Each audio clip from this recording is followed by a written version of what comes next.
நான் மட்டும் ஆட்சிக்கு வந்தேன்னா ஊழலே இருக்காது அப்படின்ற வசனத்தை எல்லாம் விஜய் அவர்கள் பேசியிருந்தாங்க.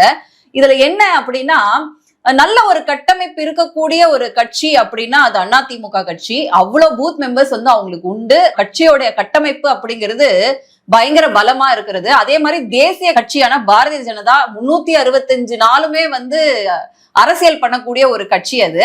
இவரு வெக்கேஷனலுக்கு வந்து அங்கங்க மீட்டிங்க போட்டு ஒரு மீட்டிங்க கூட நம்மளால கண்டக்டே பண்ண முடியாம போன முந்தா வந்து அவருடைய சிடி நிர்மல்குமார் அவர்கள் வந்து மனக்குமுறல வெளிப்படுத்துறாரு. எங்களுக்கு ரொம்ப அழுத்தம் கொடுக்கறாங்க அப்படின்னு சொல்லிட்டு.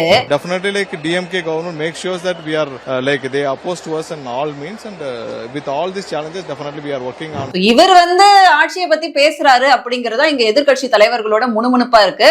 அதோட சேர்த்து இந்த கூட்டணி பத்தி பேசியிருந்தாரு. நிழலுக்கு ஒதுங்குறவங்களுக்கு எல்லாம் ஒரு பொட்டியை கொடுத்து கூட்டணிக்குள்ள இழுத்துக்கிறாங்க அப்படின்னு பேசியிருந்தாரு. அப்ப எல்லாரும் என்ன கேக்குறாங்கன்னா, நீங்க கூட தானே இவங்க கூட எல்லாம் கூட்டணி பேசிட்டு இருந்தீங்க திரைமறைவுல, அதுவும் காங்கிரஸோட தேமுதிகவோட தான். அப்ப அவங்க வரல அப்படின்றதுனால இப்படி பேசுவீங்களா அப்படிங்கிற குரலையும் எழுப்புறாங்க.